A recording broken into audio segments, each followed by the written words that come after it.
السلام علیکم ورحمۃ اللہ تعالی وبرکاتہ۔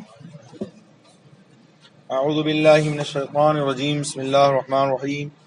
درود پاک پڑھیں۔ اللہم صلی علی سیدنا مولانا محمد معدن الجود والکرم وآلہ وصحبہ وبارک وسلم علیہ صلاۃ و سلام علیک یا رسول اللہ۔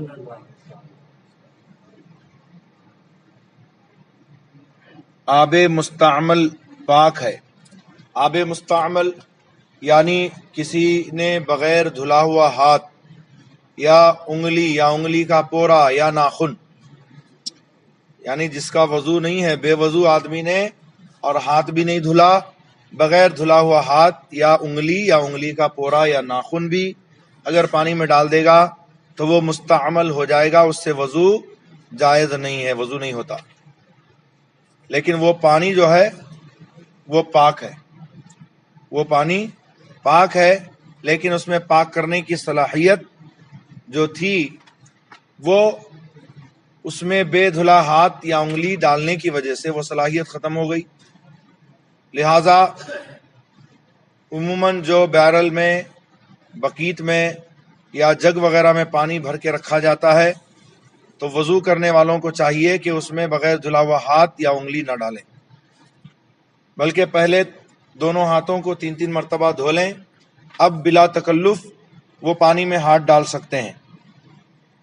اگر ایسا ہو گیا اور وہ پانی آپ چاہتے ہیں کہ سب کا سب استعمال کے قابل ہو جائے تو اس میں اتنا پاک پانی ملاتے رہیں جو اس سے زیادہ ہو، جیسے پاؤ بکیٹ پانی ہو اور وہ مستعمل ہو جائے، یعنی بغیر دھلا ہوا ہاتھ کسی نے اس میں ڈال دیا یا انگلی ڈال دی، یا انگلی کا پورا یا ناخن ڈال دیا، اب چاہتے ہیں کہ وہ پانی قابل استعمال ہو تو اس سے زیادہ پانی، یعنی تقریباً آدھا بکیٹ سے کچھ زیادہ، تو پاؤ بکیٹ سے زیادہ ہو جائے گا۔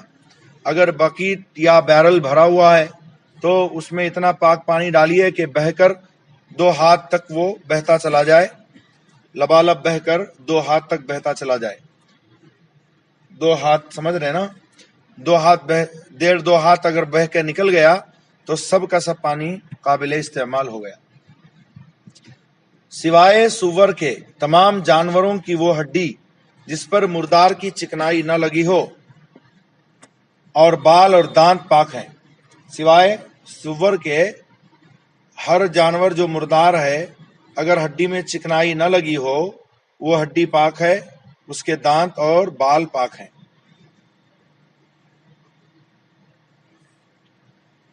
جو گوشت سڑ گیا، بدبو لے آیا، اس کا کھانا حرام ہے، اگرچہ نجس نہیں یعنی ناپاک نہیں ہے، مگر اس کا کھانا، کہ جو گوشت سڑ گیا اور بدبودار ہو گیا، بدبو لے آیا، وہ اگرچہ نجس نہیں ہے، ناپاک نہیں ہے، مگر کھانا حرام ہے۔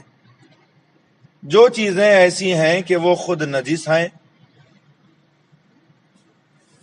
یعنی خود ناپاک ہیں، جس کو ناپاکی اور نجاست کہتے ہیں، جیسے شراب خود ناپاک ہے، ایسی چیزیں جب تک اپنی اصل کو چھوڑ کر کچھ اور نہ ہو جائیں پاک نہیں ہو سکتی۔ شراب جب تک شراب ہے نجس رہے گی، ناپاک رہے گی، اور اگر شراب بدل کر سرکہ ہو جائے تو وہ اب پاک ہے، لیکن جب تک اپنی حالت میں رہے، شراب ہونے کی حالت میں ناپاک ہے، اور اپنی حالت چھوڑ کر دوسری چیز ہو جائے جیسے شراب سرکہ بن جائے تو وہ پاک ہے۔ جس برتن میں شراب تھی اور سرکہ ہو گئی، برتن میں شراب بھر کے رکھا تھا، وہ شراب سرکہ میں بدل گئی، وہ برتن بھی اندر سے اتنا پاک ہو گیا جہاں تک اس وقت سرکہ ہے۔